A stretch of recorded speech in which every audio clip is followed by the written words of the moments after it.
Clarence, Hobart, and we join play 20 minutes into the third term. So the Tigers now 13.987, Clarence 7.850. Punched away by the Roos, ball down to the half-forward line. Kraus gets tumbled over to Gifford. Gifford has an opportunity to equalise. Handballs to Garlick. Good back play though by Owen. Forgot about personal safety and just made a dash for the ball and pushed it over the line. Ball only 10 metres away from the Clarence scoring zone. Luck took the tap. Van der Veen gets one round the neck. Went unnoticed. Ball kicked out. Moorcroft's the player that accepts the mark. Moorcroft should get the distance. Accuracy only time will tell. The drop punt kick from Moorcroft, swinging around, but not swinging around enough. And only the one more behind for the Roos, and they're now 7.959. Hobart 13.987. Pearson with the ball, directing play over to the scoreboard side of the ground. There's a good mark taken there, looks like Marchant, is it? Ball relayed back to the Hobart player. Tony Marchant on the half-back line for Hobart, sees the lead from Pettit on his own in the middle of the ground. Wasn't a good pass, but Pettit, those safe hands, made sure of it. And he immediately plays on with a handball to Peter Gray. Peter Gray running through the wing, kicking up towards the half-forward line. Good mark from over his head by Fraser. Went with the flight of the ball. And now directs play towards full forward. Great mark from Paul Corno. Had his eyes on that one, and it looked like his from the moment it was delivered from the boot of Fraser. So it's Paul Corto lining up for his third. Will be a great goal if he can kick it. He's 45 metres out, 45-degree angle. Uses the drop punt, will drop short. It's all Clarence in the last line of defence. Big tap through there from Neville, and it's one behind on the board to the Tigers. They're 13.10.89, Clarence 7.9.51, and it's Chris Spalding for Clarence to put them back into play. He lines up Neville on the half-back line. He couldn't mark, but it falls to DiVenuto. He's tackled well by Matheson. Matheson, a touch of the cramp on the ground there. Not worrying too much about the ball as they're diving on top of him. Craig Fraser, a quick push on the toe. Umpire Hancock decides he'll make a bounce. There's the tap, run by Chris Revolt. It's a good one too. Goes straight to Dowling. Dowling directs play towards the centre, but it's all Hobart. Coming through was Pettit. He was too slow. Tackled by Gifford, who makes another great tackle on Fraser. Ball finally falls to Marchant. He's tackled by Revolt. Finally, Hobart again managed to push it through forward through work, but the mark taken in the last line of defence by Spalding. Spalding decides he'll aim for the man on the ground for Hobart. Thurley intercepted though as he gets the handball across to Anderson. His kick towards full forward goes to Cordo, whose kick is off the side of the boot from only 20 metres out. A lot of pressure on him though, and one behind on the board. So it's 13.11.89 for Hobart. Clarence is 7.9.51. 3 minutes away from time on, and 38 points the difference in favour of the Tigers. Superb kick from Chris Rewalt, reaches the centre of the ground. That's Dowling. Dowling's tackled well, and umpire had no alternative but to bounce. So umpire Hancock at this 23-minute mark of the third quarter will ball up just about in the centre of the ground. Rewalt gets the tap, perfect tap to DiVenuto. Free comes in and accepts though, picked up by Hughes. Hughes kick, looking for the Clarence forwards, but the player in front for the Tigers was Peter Gray. Gray transfers play to the outer side of the ground. He's looking for Chris McVilly. Boundary line beats both those players, McVilly and Hibbert. And there'll be a throw in on the wing position. Hughes, the rover, does the ruck work, but then Luck accepts his tap. Kicks to the half-forward line. Again, the ball over the line. 13-11, plays 7-9. Rewalt the tap. Picked up by Cripps. Cripps looks for the lead. He finds it from Cordo, leading well from goal.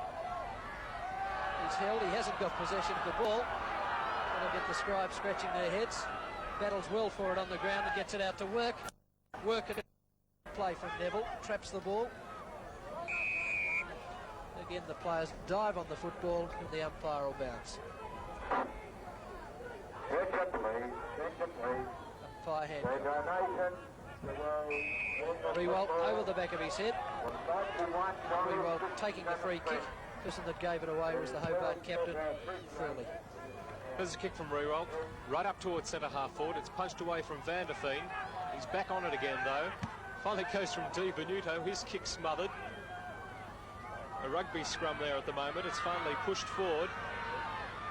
Playing it forward is Moorcroft. He's tackled. Umpire says he made no attempt, so a good tackle there from Cripps, and Krause who will relieve the pressure on the target offence. He's kicked it to where it's all Clarence though, and it's Chris Rewalt who's marked on the wing position, and he will look for a lead further downfield. He's put it towards looking for Van der Veen there, but it was Owen from behind the back for Hobart to mark.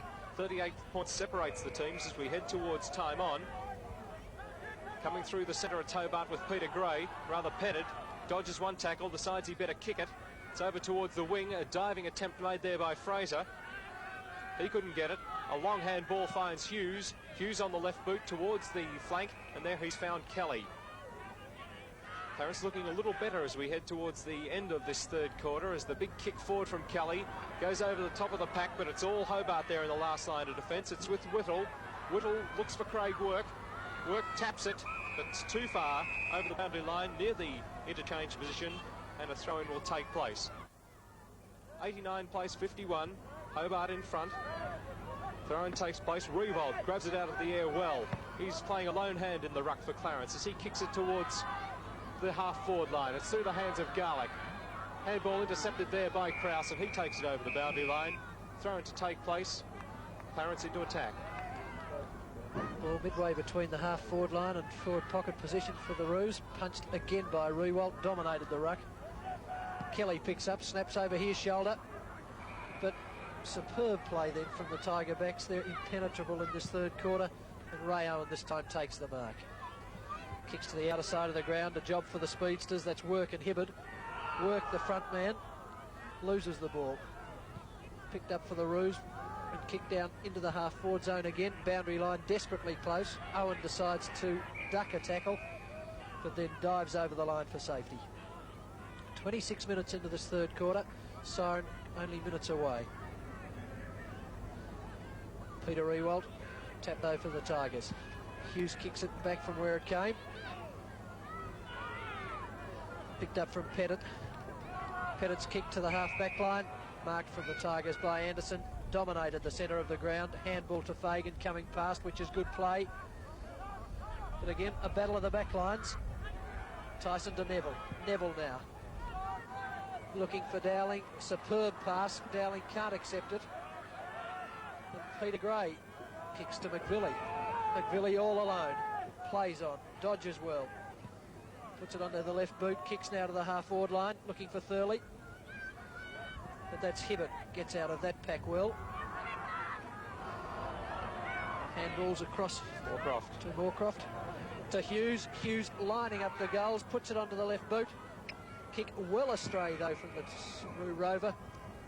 Over the line. Out of bounds on the full. And the resulting free kick to be taken by, looks like Robbie Pearson down there in the back pocket.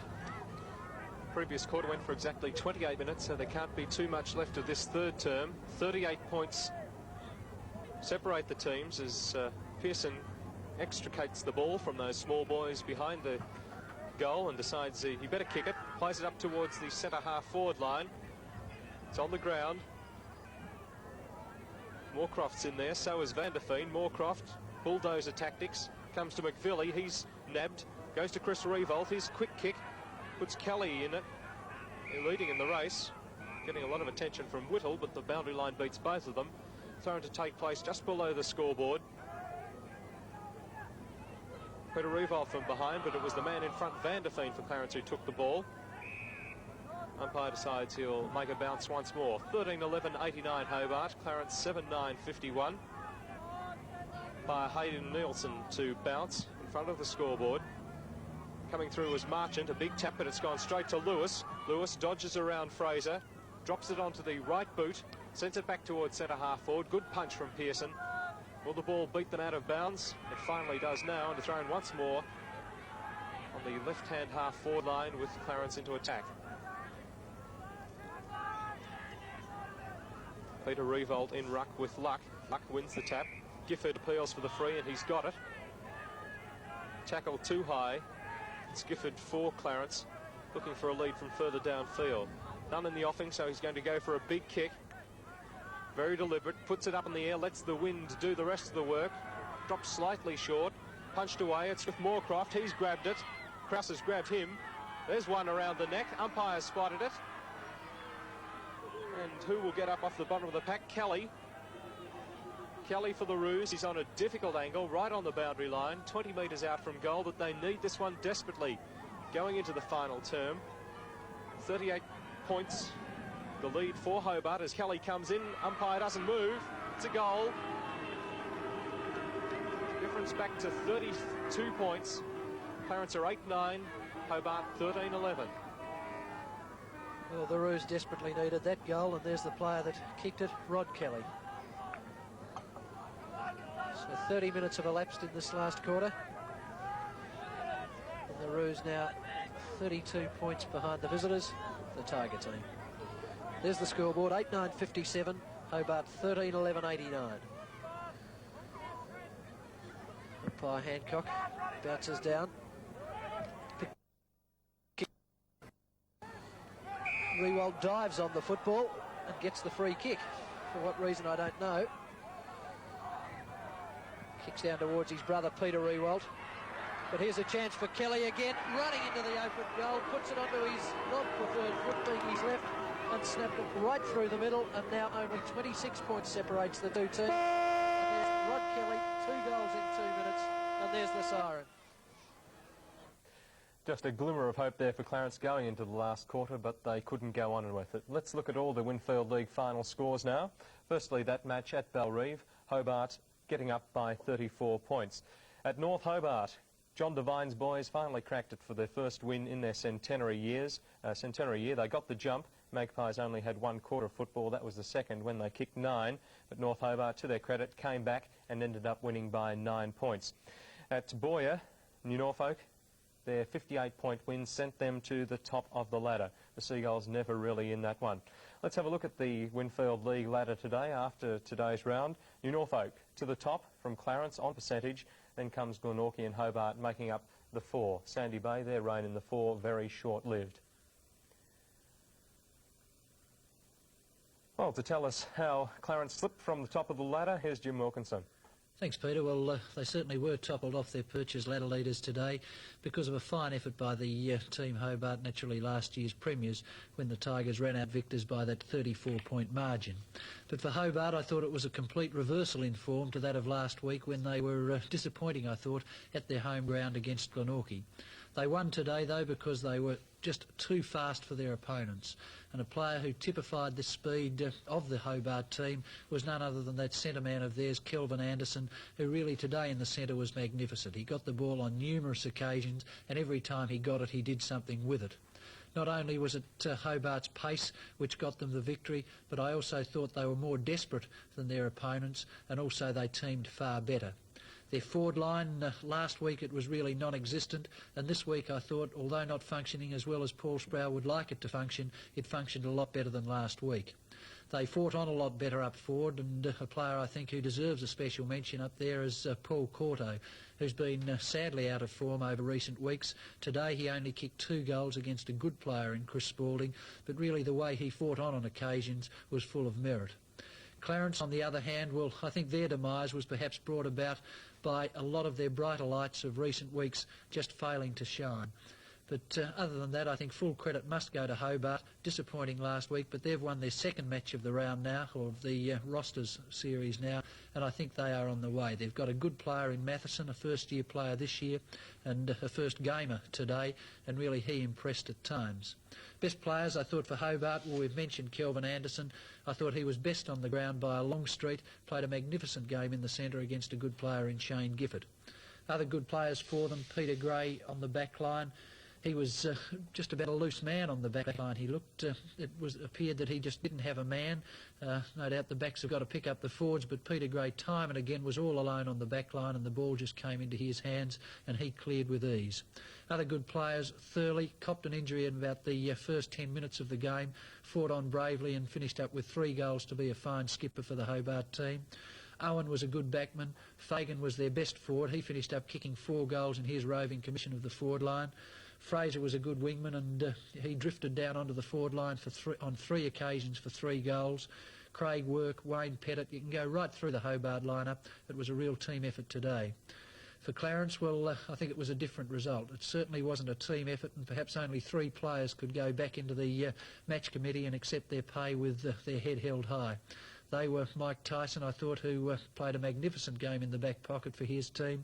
Chris Rewalt won well in the ruck, and also Chris Spalding at full back. There are other good players who I suppose deserve a mention. Vic Devenuto played well, especially in the first half. Mike Hibbert, who's a fine newcomer for the Roos, and also Kelly was their best of their forward line, and he finished up with 3 goals. So, Jim, the victories of Hobart and North Hobart really livening up the competition.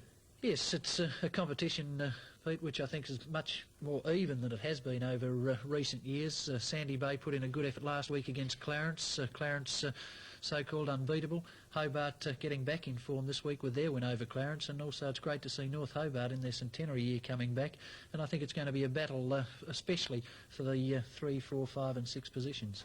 Well, let's look at next week's matches now in the Winfield League.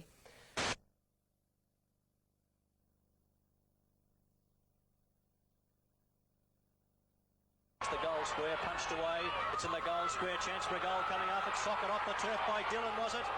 It's a goal. May not have been Dillon, we'll just wait and see. Mickey Elliott. But coming in here to lend support and hooking it back over the shoulder, it looked like Mickey Elliott there, up towards the centre of the ground, flying high and pulling down a strong mark on his chest for the Bay is Peter Reeves. Some of the goals were kicking some of the marks that were taken, and it was a game that was packed full of incidents too, particularly in the last half, one involving coach Paul Sproul, and also Chris Saunders was thereabouts as well. Let's have a look at some of these. They're having trouble handling it. Paul Sproul's nearly out there getting a kick too on that boundary line. There's a ball with Sproul, so throw the ball to him. He belts it back at the umpire. The umpire goes in to speak to Paul Sproul. Sproul says a few choice words back, and the game underway again. Hello, it's on here between Chris Saunders and Mickey Krause back in the centre of the ground. They're trying to separate the players. The umpires are there now. Umpire Michael Kelly's got the job on at the moment, and Chris Saunders and Mickey Krause are having a great tussle there in the centre of the ground. Drop punt up towards centre half quarter, pack of players everywhere. Chris Saunders didn't go for the ball on that occasion, and John Thurley saw it as well, and now it's on between Thurley and Saunders, and down goes John Thurley. And now it's play on. The umpire now. Mickey Krause is having a word there, and Thurley is flat out. Could be out cold, actually, trying to pick him up. Well, as you can see from those little snippets from the match yesterday, the umpires Clifford and Kelly certainly had their work cut out, particularly over the last half of the match, and Graham Mackey spoke out pretty strongly about it. We'll hear about that a little later on in the interview with him after the match with Peter Sharp. And now let's have a look at some of the decisions that will be coming up in What's Your Verdict a little later on this morning. Up in towards the half-forward line, and mark's going to be paid up there to Owen. That was touch and go. The crowd not happy with that decision. Goes to John Cordo. John Cordo quickly onto the boot down towards brother Paul. Nudged out, should have got a free kick. The umpire says no. Hurriedly onto the boot. It may come off, may fall into the arms of John Cordo, but I think he's been awarded the mark. Well, definitely wasn't a mark for mine. I've never seen a coach control the umpiring from the boundary before. It was what I thought was disgraceful, really. Not from Paul's point of view, but I think the umpire really lost control of the game. Yeah, we'll hear more from Graham Mackey a little later on in the programme, and umpire Clifford will be joining us too. And what's your verdict as well? Well, there were some very anxious moments for the Seagull supporters during the dying moments of what was a very hectic final quarter. The ball out towards Marquis. Marquis has got it in the forward pocket, running into an open goal. He may try to overdo it. Gets around one, kicks. Hit the post. Back up to that. Here's the bounce. Pass to up. No, he goes to punch. Tries to get it out to Graham Mackey. Mackey's clear. Mackey's had a shot at goal. He's at the post again. Wouldn't believe it. Too high. It was around the neck to Guy Marcus. So Guy Marcus will take this free kick. The clock on the scoreboard showing about 23 and a half minutes played. He's a left footer. He kicks fairly long as he moves in to take this kick. Well, they've hit the post twice. This one looks to look pretty good. It's into the square. Gets a goal, I think. It's a goal. And the Bay supporters go wild. Well, at three-quarter time, John Noble, I think we thought the Tigers would really go on with the job. We thought that they'd take out the points, but it wasn't to be. The fight back came from the Seagulls. Yes, it certainly did, and that was the surprise of the game, really, because at three-quarter time, Hobart led by 10 points in fairly wet conditions, but it was in that third quarter that Hobart did so well. They kicked 4-5 and they held Sandy Bay to 1-1. The first half of the game I thought was probably one of the most disappointing 50 minutes of football I've seen for a long, long time. Sandy Bay, when they came out, looked $1 million, and in the first quarter they took the game right up to Hobart and kicked 3-3 and always appeared to be in control. A few changes that were made as the sides lined up. Saunders went to centre-half forward. Paul Heary lined up in the back pocket on John Thurley. Obviously Sandy Bay did a lot of homework on the game. Pasteur and Youngman were changing at full forward and on the ball. Burns picked up Johnny Cordo and Peter Gray tagged Elliott. Pearson went to full back for Sandy Bay, and all of the Sandy Bay moves were quite smoothly successful.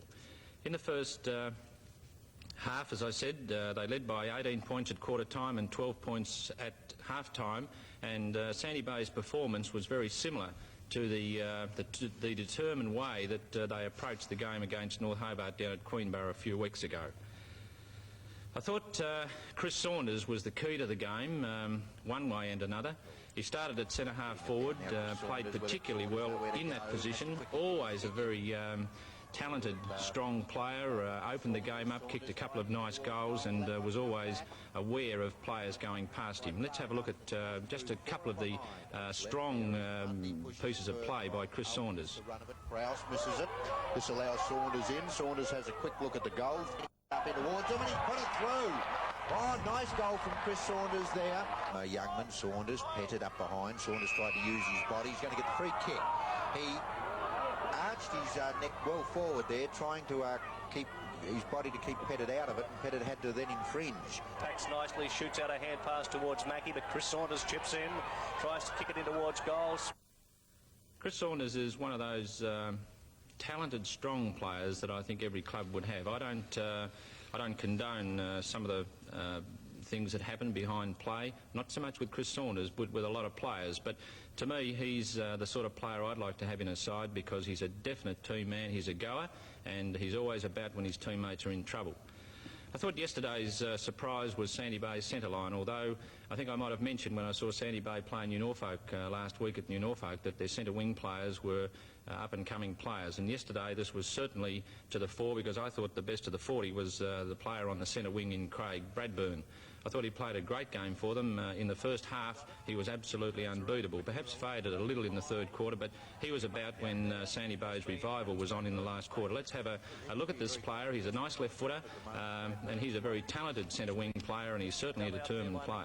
Up towards the centre wing with Bradburn again. Bradburn's having a great day up there on the centre wing. Pat Dermody does it well, relieves the pressure, wins possession, beautiful disposal out towards Bradburn. He's a bit of a speedster too, Bradburn, down towards the centre wing, finds Graham Mackey. Play on is the call now as Lucas drives this one up towards the centre wing looking for Mackey. They go underneath the ball, but Bradburn judges it nicely. Onto the left foot with a nice kick up towards centre half forward. Grant Jackson's second grab has been awarded the mark. And he's got plenty of backup there, Dermody. As Sandy Bay get it out of trouble now. This fellow's getting a few kicks, Bradburn, positioning himself well. He was very ably supported in the first half by John Mundy in the centre, and also on the other centre wing Phillips, who continues to do well. He's a real bore-in player, and across the centre yesterday I don't think there was any doubt at all that in the first 50 minutes Sandy Bay held that game together from getting the first grab out of the centre. John Mundy all day with his big penetrating kicks. I think that was more evident when the rains came. John Mundy was still kicking the ball 70 metres, and it was through this player and players like Phillips that were prepared to bore in for the ball and really get it with big kicks down into the forward line to give Sandy Bay first use of the ball. In goes Rees. Corto must get the free kick. Well, I thought Corto would get the free kick. Now there's it's on in the centre of the ground here too. Now down goes Mundy. Paul Sproul nearly went onto the ground then. He's really doing his lolly at the moment. Out with it is Whittle. Whittle's kick will look for work. They go, and the mark's been taken for Sandy Bay, and the player concerned is Phillips. A lead offering here from Eric Luck. They all misjudge the flight of it, but not Johnny Mundy. Mundy takes the easiest of marks. In the first half, Sandy Bay, with Elliott being fairly well held by Peter Gray, it wasn't until really after half-time that Mickey Elliott broke away. Hobart's defence in the second quarter was certainly put to the test. They rallied a little in the second quarter, Hobart. They kicked 3-1 to Sandy Bay's 2-1, but still were at half-time 12 points down. But the first half was full of mistakes. It was scrambly. I don't really think the excuse can be used that it was a pressure half. I just think that the game itself was just a shocker to watch. I don't think it was enhanced by the two fellas in white either. But let's have a look at a couple of the just the mess the first half was. Well, I couldn't see it from where I was. There was a strong certainly, but whether it was too high or not. Paul Sproul's up out of the box, and he's talking to the crowd. He's asking them what they think about it. Paul Sproul not happy with that at all. Well, he's a good judge. Here he is, Grant Jackson, about 15 metres out from goal, about to line it up. Well, this will be Grant Jackson's third shot at goal, I think, in the first quarter. Now, what does he do this time? If I was him, I think I'd kick dead centre. Here's the kick. This time he's done it. He's put it right through the centre. Pasteur and Thurley to do battle. It's left there as Mundy pushes it further on. Owen missed the run of it. Krause misses it. This allows Saunders in. Saunders has a quick look at the goals, bangs it up in towards him, and he's put it through. Oh, nice goal from Chris Saunders there. Thurley getting it out again. Chance now for Hobart as it's put up in towards the centre of the ground. They fly. It's pushed down. McMillan getting the hand pass over here. That's put nicely over to Graham Mackey as Mackey drives it in towards goal, and he steered that one through. Good goal, Graham Mackey. Bay 3-3-21. From the kick out, Desi James putting the ball right into the centre, but out there is Eric Luck on his own, and Luck takes the mark. Mundy moving in a little late. Paul Corto calling for it, and Luck will put it in that direction. There it is. Dermody up behind. Dermody getting into the back there of Cordo, and that was seen over the shoulder. The umpire is signalling. I thought he more got the knee up into the back, but the umpire signalling that it was over the shoulder. And so Paul Cordo now with another chance. He's closer this time.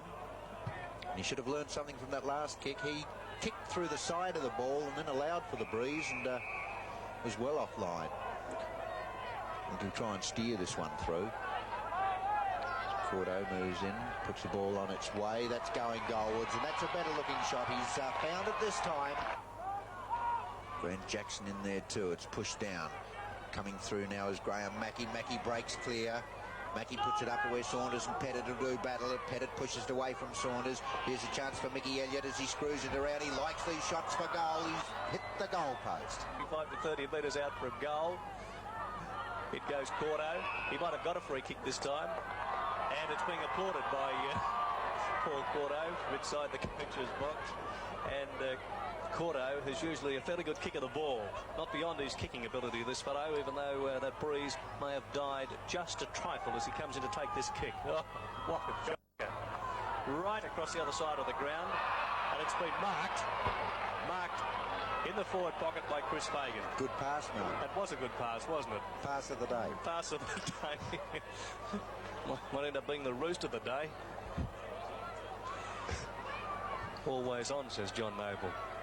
Here's Fagan coming in to take the kick. He's kicked. What's more, he's kicked the goal, so possibly he's in better position to kick a goal. The bounce. It's Youngman. No one getting it down decisively. Krause is grabbed, but he gets his kick in up in towards centre half forward. There's the hand pass shot straight out.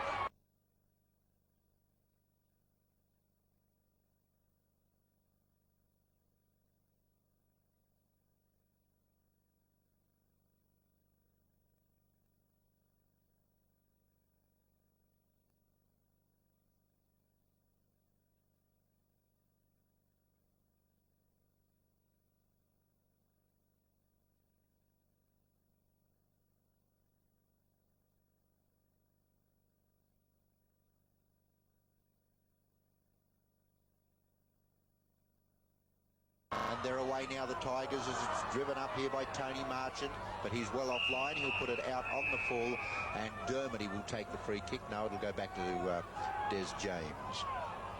James looking for someone to give it to. Up they fly, and good mark there to Ross Youngman. Strong mark. Youngman, Guy Marquis, Saunders calling for it. There's the kick from Youngman. Saunders petted up behind. Saunders tried to use his body. He's going to get the free kick. He arched his neck well forward there, trying to keep his body to keep Pettit out of it, and Pettit had to then infringe. There's the kick. It's not well placed. Pastor should have taken the mark, though. Guy Marquis coming in now. Marquis putting it round that boundary line. It's starting to swing right round in towards that full forward zone off Elliott's hands. McMillan tried to kick it through. That's Elliott. That's the type of goal he likes. Over the shoulder, and Mickey Elliott has put it through to put Sandy Bay 2 goals in front again. James passes down towards the centre of the ground looking for McMillan. McMillan, high tackle there, I thought, on Krause. But anyway, umpire lets it go again as it's booted long up towards full forward by Fagan. Corto could have marked it just inside the boundary line. Goal umpire has signalled that he marked it right on the line, and he was in good position to judge that. So Paul Corto has marked right on the line. Nearly out in the pie store. Here's his shot for goal, and he's kicked it. Coming out with it is Phillips for Sandy Bay. He puts it down in towards Saunders again. They're looking for Saunders. Mickey Elliott pushing it down. Elliott getting the hand pass out, but it's taken away by Luck.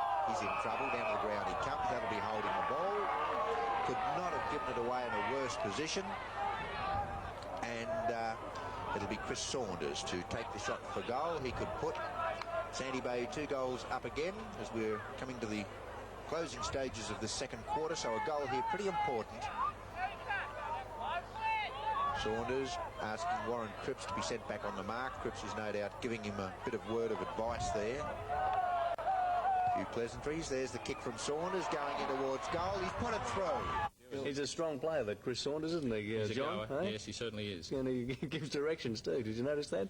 Listen, the Tigers, though, Mel, just getting on a second there. I think the Tigers must miss Greenhill at fullback. Now, they with Peter here and Peter Gray. I reckon they're one of the best setups in the game for defence. Now, with Greenhill out, it must upset their defence a little bit. Played all right the week before, though, their defence. Yeah. Yes, it did, but you must miss a player like Greenhill. I reckon he's a solid footballer. I know he's slowed up a little Pearson bit. fitted in fairly well yesterday, Nunk, and I agree with you. They sort of missed the experience of Brucey Greenhill. But what happened yesterday, which was a little bit unbecoming of the Hobart defenders, they were found out of position, and they just weren't recovering like they have been. Particularly when the Chips were down in the last quarter, they were found out of position on quite a few occasions when goals resulted. Yeah, but the Bays play on game and find a few out of position, wouldn't it, when they start to roll? Well. Yeah, they started to look good yesterday. The other one, when we looked at that snippet just a moment ago, John, that mark of Cordo's in the forward pocket, when you look at it in replay, it looks like he marked it out of bounds, doesn't it? Yeah, it looked very close, and perhaps that was a lucky one because he converted it to a goal. Yeah, it was a good goal. It was a good goal. Well, it was a good goal, no worries. The 1970 flag with no? The ruck roving duels were very interesting yesterday, and I thought that out of the centre, Sandy Bay certainly held sway, particularly, as I mentioned, in the first half. But then again, later in the game, I was quite impressed, and have been for the several games I've seen Sandy Bay play, with Ross Youngman's performance. He was well supported yesterday by Henry Pasteur, who did what he had to do, but Ross Youngman's a very strong player. He was well supported by his around-the-ground players in Marquis, Rees, Jackson, whilst Cripps and McVilly got lots of grabs around the ground, and I thought their ruck roving was very strong. It was Youngman that was able to take the strong mark, and certainly if Sandy Bay are to perform in the finals, this fellow is invaluable with his field marking, and yesterday was just another occasion where it's to be proven beyond doubt that if you've got a big fellow that can hold field marks, you're in business. Do you think he's big enough for a tap ruckman, though, John? Well, I think when the big fella comes back, he's going to be handier still. Yeah, and Squires comes back. I saw him get pretty soundly beaten by Revolt. He didn't seem to quite have the height to go against him. No, he's probably one of those shorter ones. But yesterday, certainly got ability. I'm not denying that. Yeah. Well, yesterday he outreached and outmanoeuvred Luck and anything. Although I must say, John Thurley revitalised Hobart around the packs in that third quarter. But Youngman's just that sort of player that is holding his field marks, and that's the invaluable part of his play. Perhaps we'll have a look at some of the highlights of the third quarter, because it was in this quarter that the Tigers came back. They kicked 4-5 for the quarter, and they held Sandy Bay to 1-1. Their defence tightened up. John Thurley, at this stage, was put to centre-half back to try and curb Chris Saunders' game. Krause moved into the centre and did very well. Anderson went on to a wing, and he played on Bradburn, who was cutting Sandy Bay to pieces. Young Craig Fraser, as you will see shortly, kicked a nice goal. He moved onto a half-forward flank. And all of these moves worked out nicely for Hobart, because the game was revitalised, and as I said, in the third quarter it appeared as if they had the game tied up. Once again, and I think it was a bit reminiscent of the performance against Glenorchy at the TCA with Hobart. They were kicking with a strong breeze in that final term of the TCA, hit the front and then couldn't go on with it when Glenorchy kicked 3 easy goals against the breeze. And once again yesterday, quite uncharacteristically, it was Hobart who faded when the pressure was applied in the last quarter. But let's have a look at some of the highlights of the third quarter when Hobart played by far their best football. As Fraser, sheer courage by Fraser. The third quarter to hit the lead. They go and Thurley getting it out into open territory. That's John Cordo coming through. John Cordo to Cripps. Cripps bangs one high up into the air. Paul Cordo. Ooh, nearly took it too. Got high up into the air there. Now they're wrestling for it. And it looks to be Dale Matheson in on top of it as the whistle's gone. And again we'll see a ball up. Waiting for that bounce. There's the bounce now. Here's a chance for a snap for goal now from Chris McBilly, and let's see what he's done. McBilly has put it through, but Owen with it. Owen bangs it down, and it's left there. John Thurley called out leave it. They all did just that. Someone wrestling Thurley down there now, and it'll be a penalty applied, and that's going against Dillon. So Thurley now is around centre-half forward. Paul Cordo being well covered down there by Dermody and Youngman. There's the kick. It's the short one. That's come off too. The mark's going to be paid down there to Chris Fagan. And so Fagan will have a deliberate shot now from about 35 metres out on a very slight angle. Chris Fagan lining them up for the Tigers. Fagan moving in, puts the ball on its way. That looks pretty straight. Yes, it's straight through. Well, all in all, I think out of the game, Hobart certainly have got a lot of homework to do. Last week's performance must have been very pleasing for the Tigers, and yesterday's would have been disappointing. Sandy Bay, on the other hand, I think are going to be a thorn in most sides. Yesterday they did well. They recovered their game when they look as if they might have been gone, and a lot of the things attributed to the way Graham Mackey himself is putting himself in the game. He played quite well yesterday. He and young Whittle had a good duel on the half-forward flank. Elliott's still very handy, kicked 4 goals for them, but all in all the blending of Sandy Bay's team is certainly paying dividends for them. Some of the better players, if I can get through them quickly for Sandy Bay, I thought Bradburn, Saunders, Marquis, Mundy, James, Burns, Phillips, Elliott. Spalding until hurt shoulder played a very serviceable game for them in defence. And for Hobart, I thought Fagan, Krause, when moved into the centre, was a good player for them. Pearson, Gray, even though he had to tag Elliott and he kicked 4 on him, did very well. Thurley until KO'd, Whittle, Anderson, and I thought Dale Matheson is going to be a very handy player for the Tigers coming from Lindisfarne Amateurs. All in all, a disappointing first half, certainly livened up after half-time, but it's difficult not to be critical of the umpires in a game as yesterday, and I don't want to be too critical because I think everyone umpires a fair game, but I was disappointed in the performance by the two fellas in white because I thought their performance was inconsistent and they let the game go far too much. You've done very well after the centenary celebrations last night, John. I've come up amazingly well, and I tell you what, I've come up better than that Sharpie. Just having a Sharpie, really. Look, have a shilling on him. Have a look at him. He's been he had a great night. He looks 100. He looks 100. And on top of that, he finished 1,021st in the fun run this morning.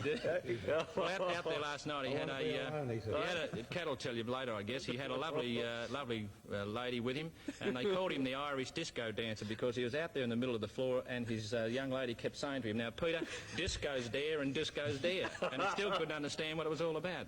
Sandy Bay 10-10-70 defeated Hobart 8-11-59. Back shortly. You certainly deserved to win it, but it looked for a while as though you'd nearly thrown another one away. Well, it looked that way at three-quarter time.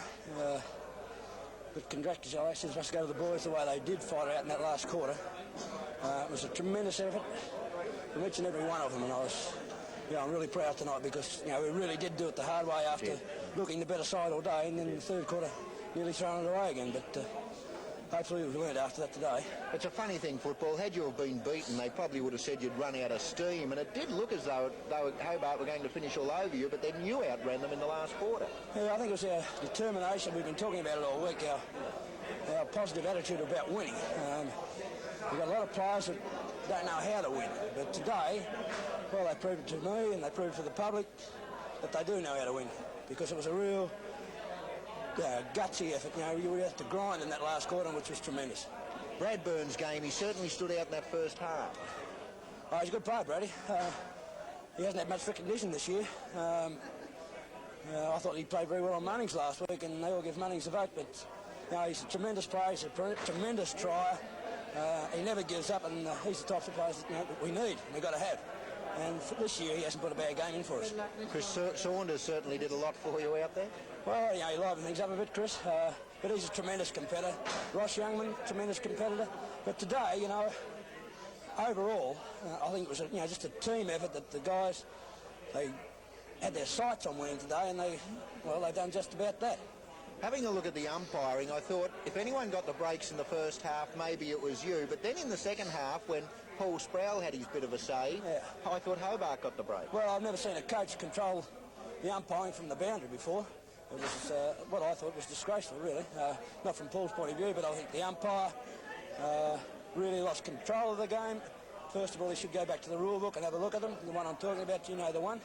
I thought it was a terrible exhibition because the player that's going for the ball that's in front is prepared to play it, is not getting the opportunity to get rid of the ball, so the game is getting back to the guys who sweat on players. They're the blokes who get the kicks, and it's not right. I think it's about time they went back to the drawing board, forgot about this new rule, and played the bloke going in for the ball. Graham, congratulations on the win. Thanks for talking with us. Thanks, that's okay. No worries. Paul, you've got to be pretty disappointed with today's effort. Oh, look, Peter, we played absolutely lousy today. Third quarter reasonable. The rest of the three quarters were absolutely pathetic. We didn't deserve to win. It's as simple as that. It's almost as if they didn't want to win. Well, up to half-time, it looked as though most were hanging out waiting for the ball to be given to them. Yes, I realise, Peter. What can you do, though? You tell them, you instruct them, you expect them to do what they're supposed to do, like they did last week. I don't know. Let's look on the good side of things then, if there can be such a thing. Paul Cordo has come in for a bit of criticism. I thought his 4 goals today in a total of 8 was a pretty good effort. Paul last week turned the corner. He played much better at Clarence, and today's form was quite good, I thought. Well, what about Sandy Bay's effort? Was it good or was yours just bad? Well, it must be, it's certainly better than ours, Peter. I wouldn't think the game itself was anything to write home about, but unfortunately, what counts is the 4 points you get for playing. They got them and we didn't, so they'd be happy, probably. The umpiring today? I prefer not to comment about the umpiring, Peter. Well, there were a couple of times you weren't too happy. Quite a few times you're out of the box. No, I'm always the same. Well, what's in store for them now? I mean, last week a great effort against Clarence. Today a pretty poor effort. What can a Paul Sproul do to get their minds back into it? Well, in fact, I've told this tonight. I'm not a miracle worker. No one's a miracle worker. I can tell them what to do. I can instruct them what to do. But unless they really want to do it themselves, it's not going to happen. And this is what they've got to realise. In fact, every game we've lost this year, we've been level or in front in the last quarter. And it's almost as if they say, when they get in front, that's it, they've won. They've won without realising there's a long way to go. And I just don't know how you're going to get over it. We talk about it, we work at it. Well, even last week against Clarence, if you look, and I was very critical of them in the last 10 minutes of the quarter, they did the same again. But our lead was great enough to hold off. And our form that day was much better, but they started to wander, not pick up players and all that sort of stuff. They'd had enough, with 10 minutes to go, and this has happened in every game. If there was a turning point, I thought it might have been when Saunders and Thurley clashed, and Thurley for a while went out of the game when you had to take him off the ground. You depend on him a lot, though. I mean, you can do a lot of things with him. He can bring a lot of other players. Yes, when John plays well, the team usually plays better because he brings players into the game. I suppose that had an influence on it, but look, when I look at all our 20 players, there's not really one player I can say today that played up to his form. So there's the answer. Paul, thanks for talking. Thanks, Peter. Heavily, 2 up towards the goal square, punched away. It's in the goal square, chance for a goal coming up. It's socket off the turf by Dillon, was it? It's a goal. have been Dillon. We'll just wait and see. Mickey Elliott. There's the bounce now.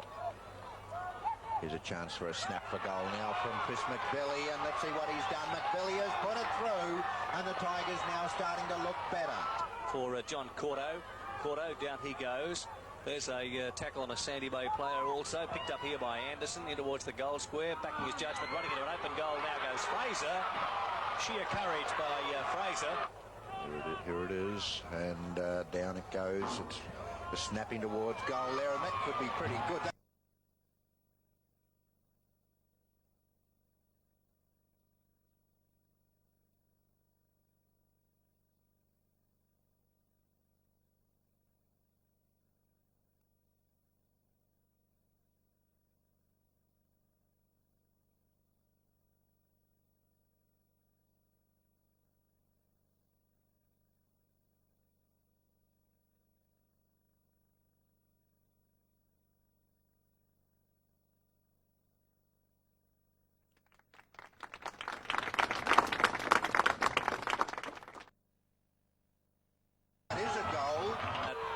It long. A good kick under the conditions, almost making the forward pocket.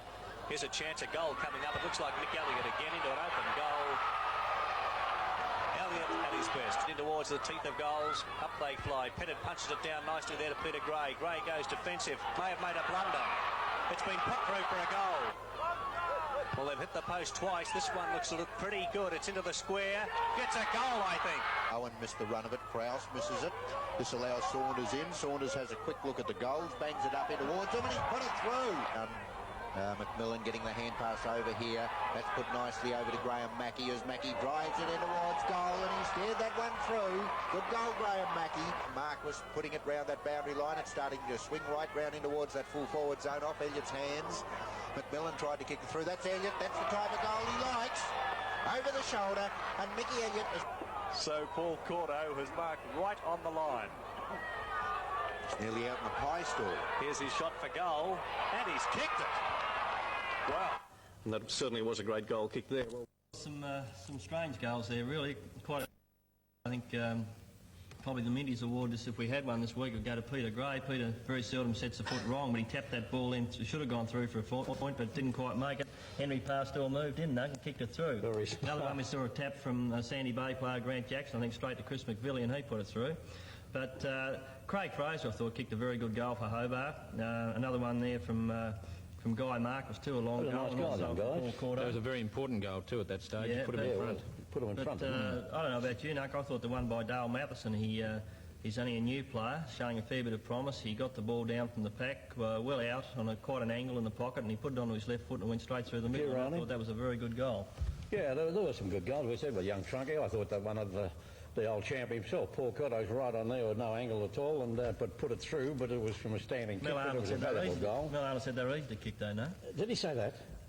Mel said enough. He didn't say any more. It was you, but we've got to give a decision on this. And I like that run of Graham Mackey's on the run. I thought it was a nice goal, but to square it out, I'll go for young Matheson because it was a good goal, Bob, and reminiscent of the one when you won the flag for Clarence in 1970, and that's why I'll go. Off the bench. All right. Dale Matheson from me. Right, OK. Dale Matheson of the Hobart Football Club. You were in the cheque for $20 with compliments of Midas Mufflers, 13 Main Road in Moona.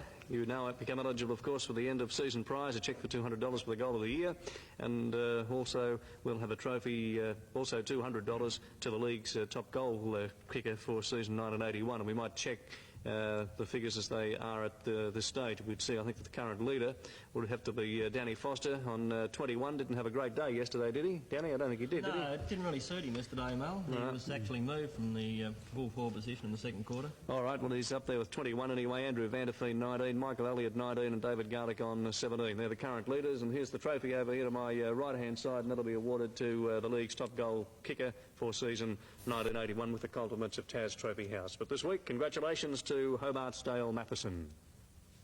And down it goes. It's snapping towards goal there, and that could be pretty good. That is a goal. This week, congratulations to Hobart's Dale Matheson. And down it goes. It's snapping towards goal there, and that could be pretty good. That is a goal. 25 years, Lindisfarne won a premiership against Claremont. Congratulations to the fellas, and look, I could be wrong, but I've got a hunch that the last guy to lead Lindisfarne to a premiership was Ronnie Marnie. Stand to be corrected on that, but 25 years, I think I'm correct. Anyhow, Pipers, isn't it, this time, isn't it? Roddy Main was there to Mel, so, you know, and he's had a great season with his century and kicked another 5 or 6 yesterday. Yeah, great. All right, Lindisfarne 12-8, defeated Claremont 7-11, 53. OHA 10-18-78 to Hutchins 5-8-38. In the reserves, Claremont successful 14-15-99 to Sorrel 9-4-58 and Dosa 9-9-63 to Uni 8-5-56. Our camera was out at the Abbotsfield ground yesterday, and we saw in the Old Scholars section OHA adapt better to the blustery conditions to lead from start to finish against Hutchins. Gary Harwood controlled the centre for OHA in the first term, but with Dean Coleman using his strength to advantage at centre-half back for Hutchins, goals were hard to come by. Stan Cook kicked the only goal for the term for OHA. The second quarter was evenly contested with Kirkham and Reid on the wings and Rover Fazakli for Hutchins giving them a lot of drive, but with Michael Greenwood winning in the ruck, OHA were able to outscore Hutchins and go into the sheds with a 15-point lead. With Coleman and Rewald off the ground, Hutchins were not able to match OHA in the third term, and goals to Ted West, Stan Cook and Mike Hope gave them an unbeatable lead. Hutchins fought back strongly in the final term with 2 goals from Alan Seddon, but OHA steadied, and with Stan Cook finishing off a consistent game with a further 2 goals to bring his tally to 5, OHA ran out comfortable winners to take out the Scholars title. Ruckman Michael Greenwood was best for OHA, with Gary Harwood also putting in a fine effort in the centre. As I mentioned, Lindisfarne won their first title for 25 years after a fiercely contested districts grand final at Pontville. It was obvious from the outset that the game would be affected by the strong and wind that is favouring the high end of the ground. Lindisfarne won the toss and kicked with the wind, and after a period of indecisive play in which grand final nerves caused them to make many mistakes, Rover Zufner and then full forward Rod Main broke through to register goals. Claremont captain Cole Smith had moved to full-back on Main, and with a strong spoiling tactics was making it difficult for the Lindisfarne ace to break away. Lindisfarne added 5 goals for the quarter, and with Scott Moles taking strong mark to goal for Claremont against the wind, the lead of 24 points did not look enough. Williams moved onto the ball, and with Mark Chew dominating the centre, the Magpies were rolling. Only the stubborn defence of Gary Smith at full-back for Lindisfarne and the strong marking of centre-half back Lindsay Brook kept them out. Goals came slowly from Gary Lester and Kerry Williams, with Cole Smith showing the value of his move to the full forward. He added 3 quick goals from 2 strong marks, and then 1 from a great snapshot over the shoulder, and Claremont led by 1 point at half-time. Well, Lindisfarne threw everything into their third quarter effort, and with Charlesworth flashing into the play on the half-forward line, they scored 5 goals for the term. But with Cole Barwick kicking 1 against the breeze, the lead of 24 points did not assure them of the game, with the wind dropping considerably. In a torrid final term, John Kuipers won the game for Lindisfarne with a series of strong marks on the full-back line. On each occasion, he kicked the ball across the ground to the dead pocket, and the negative tactics of the Blues frustrated Claremont, unable to score many goals. Grant Midson and Peter Triffett played magnificently on the wings for Lindisfarne, with Midson kicking 2 goals, while Charlesworth and Rod Main each kicked 3. Mark Chew stood out for Claremont with his determined effort in the centre, and Cole Smith kicked 3 goals. We won't overlook the reserves grand finals this week. Dosa completed a memorable run from 5th position 3 weeks before the finals to take out the reserves. That is from University, and they got 2 goals in the dying stages for them to get up and win in the final term. The lead changed many times in a closely contested match. David Rundle played a strong game on the half-back flank for Uni, and best for Dosa were Victor Marsh on the wing and Ruck Rovers Glass and Rainbird. Rainbird kicked 3 goals. In the district reserves, Claremont got a win. They broke away from Sorrel in the second half, with Steve Bailey kicking 7 goals to record an easy victory. Sorrel lost the services of centreman Clothier, and captain Tony Bumford with a leg injury and were able to match the smooth Magpie combination. Steve Patmore and Howard Johnson stood out in an even team effort for Claremont. The season hasn't completed, of course. There's a couple of weeks to go. Next week, the 2 winners meet. OHA will play Lindisfarne at Abbotsfield, and of course there will also be the reserves grand final preceding it. That's all in amateur football for this Sunday. On the